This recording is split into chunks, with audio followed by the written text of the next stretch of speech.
চলে গিয়েছিলাম বেলুড় মঠে। আমার বাড়ি বেলুড় মঠে, তো সবসময় যাওয়া হয় না সেখানে প্রসাদ পাওয়ার আশায়। আমার একটু চাহিদা থাকে, গেলে হয়তো প্রসাদ পাবো।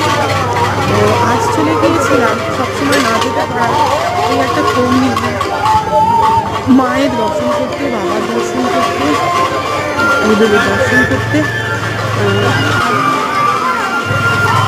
আর ছিল বিশাল অনুষ্ঠান, যেখানে আপনারা দেখতে পাচ্ছেন এত লোকের সমাহার, এত লোক সেখানে এসছে একটু দর্শন পাওয়ার আশায়। ওখানে প্রোগ্রাম চলছে, সবাই এসছে প্রসাদ নিতে, সবাই কেউ কেউ ঘুরতেও এসছে। তো সেখানে এত সুন্দর পরিবেশ, এত সুন্দর একটি পরিবেশ, যেখানে মানুষ একটু শান্তি খোঁজে আসে। তো সেই শান্তির আশাতেও আমি গেছিলাম বেলুড় মঠে। তো আপনারা দেখতেই পাচ্ছেন আশপাশে এত সুন্দর গাছপালা, এখন তো পাওয়া যায় না, একমাত্র বেলুড় মঠই আছে যেখানে এখনও এইভাবে এত ভালো গাছগুলোকে সযত্নে এখানে রাখা হয়েছে। আর আমি জানি না আমি কতটা ভালো করে বলতে পারছি না, বেলুড় মঠে এসে আলাদা একরকম অনুভূতি মনে হয়, শরীরের একটা আলাদা ফিলিংস আসে যে আমি হয়তো কোথাও একটা স্বর্গ রাজ্যে চলে এসেছি। তো আশা করি সকলে সাথে থাকবেন, পাশে থাকবেন, আমার চ্যানেলটিকে সাবস্ক্রাইব করে দেবেন।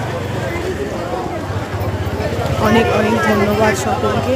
সামনেই 2025, সকলের ভালো কাটুক, ভগবান করুক, শ্রীরামকৃষ্ণ সকলের ভালো করুক, সর্বদা সকলের ভালো করুক, বিবেকানন্দ মহারাজের সবার ভালো করুক।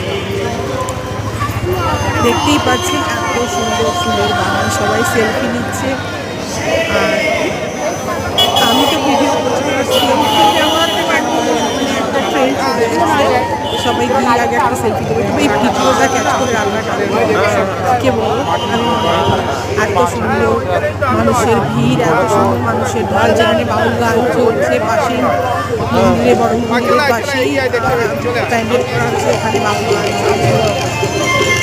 সারাদিন ধরেই আজকে অনুষ্ঠান চলবে। সকলে এই অনুষ্ঠানগুলো মিস করবেন না, ভীষণ আনন্দ হয়, আসবেন সবাই। সকলকে আজকে এইটুকুনি, সকলকে নমস্কার।